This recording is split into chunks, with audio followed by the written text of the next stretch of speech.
नमस्ते बच्चों। अब नेक्स्ट है अपना पिता का उस पर अगाध प्रेम होने के कारण स्वभावतः ईर्ष्यालु और संपत्ति की रक्षा में सतर्क विमाता उनके मरणोपरांत रोग का समाचार तब तब भेजा जब मृत्यु की सूचना भी बन चुका था। मतलब विमाता जो थी, सौतेली माता थी, उसे संपत्ति की लालच थी। वो ये चाहती थी कि जो इकलौती उसकी बेटी भक्तिन है, जो वह उसके पति की जो इकलौती बेटी जो है भक्तिन है, वह संपत्ति उस पर नहीं मिल जाए, उसके नाम नहीं हो जाए। इसलिए उसकी संपत्ति वो विमाता, मतलब उसकी भक्तिन की सौतेली माता वो चाहती थी, क्योंकि भक्तिन की रियल माता का देहांत हो गया था।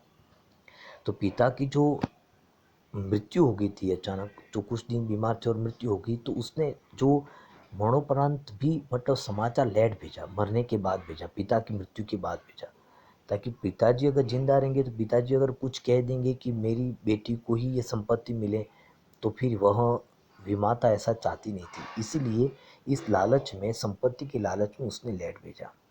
और वहाँ से ये हुआ कि रोने पीटने के अपशकुन से बचने के लिए सास ने भी उसे कुछ बताया नहीं कि घर में सब आएंगे, ये रोएगी पीटेगी, सब मिलने आएंगे, ये माता बच्ची कहाँ रहेगी। इससे उसकी सास ने भी उसे कुछ बताया नहीं था।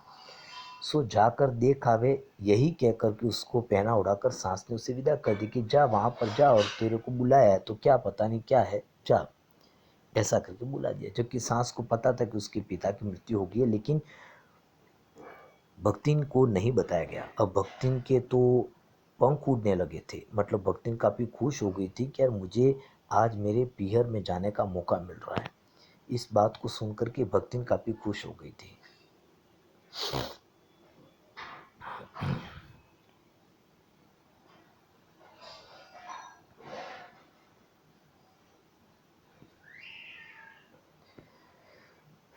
वे गांव की सीमा में पहुंचते ही चढ़ गए। अब जैसे ही वो खुश हो गई थी, काफ़ी पंख लगा दिए थे, मतलब काफ़ी खुश हो गई थी, मुझे घर जाने का मौका मिल रहा है। लेकिन वे गांव की सीमा तक जाकर जड़ गए, मतलब उसके बाद गांव में गई तो गांव में थोड़ी हलचल, एकदम शांति, सभी उसको देखकर आश्चर्यचकित हो रहे थे लोग। तो वो थोड़ा साइलेंट हो गई, काफ़ी शांत हो गई। हाय लक्ष्मी अब आई की स्पष्ट पुनरावृत्ति की उसके दिमाग में काफ़ी झेल रही थी। मतलब लोग ये कह रहे थे कि लक्ष्मी तू अब आई, लक्ष्मी तू अब आई। मतलब लक्ष्मी को तो क्या है, उसके पिता के मरने के बाद बहुत समय बाद कहा था उसे, ताकि विमाता को उसकी संपत्ति मिल जाए। और सास ने उसे घर में सब मिलने के लिए आएंगे, रोने पीटने वाला ये सब मामला रहेगा, लोकाचार वाला, उसने सास ने भी जल्दी बताया नहीं। तो ये सब जो रहता है, इसके कारण से फिर वो गई और वहाँ जाकर देखा तो वो लक्ष्मी को सब ऐसे कहने लगे थे कि भाई लक्ष्मी तो अब आ रही है, अब आ रही है। अब वहाँ पर न पिता का चिन्ह शेष था, न विमाता के व्यवहार में शिष्टता का लेश था। मतलब पिता क्या चिन्ह, पिता का देहांत हो गया, संस्कार दाह संस्कार सब कुछ हो गया, तो विमाता को बिल्कुल शिष्टाचार नहीं था, क्योंकि वह चाहती थी कि संपत्ति पूरी मेरे नाम पर हो जाए। दुख से शिथिल, अपमान से जलती हुई वह घर पर वापस लौटी। उल्टे पैरों ससुराल लौट पड़ी। सास को खरी खोटी सुनाकर उसने विमाता पर आया क्रोध शांत किया। सास को उसने खरी खोटी सुनाया कि तुमने मुझे कहा नहीं और तुमने मुझे ऐसे डायरेक्ट भेज दिया। उसने विमाता पर जो क्रोध आया था वो सास पर निकाल दिया, और पति के ऊपर गहने फेंक फेंक कर उसने पिता के चीर विरोह की व्यथा व्यक्त की। पति उसको अच्छा चाहते थे, लेकिन बाकी उसके ससुराल वाले भक्ति को नहीं चाहते थे, ये यहाँ पर बताया गया है। दूसरे परिच्छेद में सुख की अपेक्षा दुख अधिक और ज्यादा है। उसने न उसने जब उसने गेहुए रंग और बटिया जैसी मुख वाली पहली कन्या के 2 संस्करण कर डाले, तब सास और जेठानियों ने ओढ़ बिछाकर, मतलब एक ही 2 बच्चों का जन्म हो गया, तब और ज़्यादा दुख आ गया। क्योंकि उसके घर में ऐसा था कि जो दो सास और जेठानियों के ओझ बिचकार कर उपेक्षा करने लगी। क्योंकि बेटों को जन्म दिया था उसने, सास ने 3 बेटों को जन्म दिया। पहले जो भक्ति की 2 जेठानी, उन्होंने भी बेटों को जन्म दिया, और भक्ति ने उसने 2 बेटियों को जन्म दिया। तो ये सब उसे मतलब इस तरीके से उपेक्षा करने लगे, तू तो बेटियों को ही जन्म दे रही है, इस प्रकार से। तो विधात्री बनकर मचिया के ऊपर विराजमान पुरखिन के पद पर अभिषिक्त हो चुकी थी। दोनों जेठानियों काकभूषणी जैसे काले लालों की सृष्टि करके, मतलब उसके दोनों जेठानियों के पुत्र जो थे वो तो एकदम काले कलूटे थे, काले कौवे जैसे काले थे। छोटी बहू के लीक छोड़ने चलने की उसे दंड मिलना आवश्यक हो गया था। और छोटी बहू जी थी उस वो हट करके जीवन चल रहा था उसका, क्योंकि उसके सास के भी 3 बच्चे थे, 2 लड़के थे, जेठानियों के भी लड़के थे, और भक्तिन के ही केवल ऐसा था कि उसकी 2 बेटियों के जन्म हुआ, लेकिन वो भी बेटी का जन्म हुआ, बेटों का जन्म नहीं हुआ। ऐसा जेठानियां बैठकर लोग चर्चा करती रही और उन्हें कलूटे लड़के धूल उड़ाते, पर वह मट्ठा फेरती, कूटती, पीसती, रांधती और उनकी नन्ही लड़कियां गोबर उठाती। जेठानियों के जो लड़के थे वो तो मजे मारते थे, कहने का अर्थ है। और यहाँ पर जो बाकी ये जो उनके लड़कियां थी वो बेचारी गोबर उठाती, कंडे थापती, पाथती, ऐसा करते थे। मतलब उसके लड़के काम नहीं करती तो इनकी लड़कियां है वो तो बेचारी काम करती थी।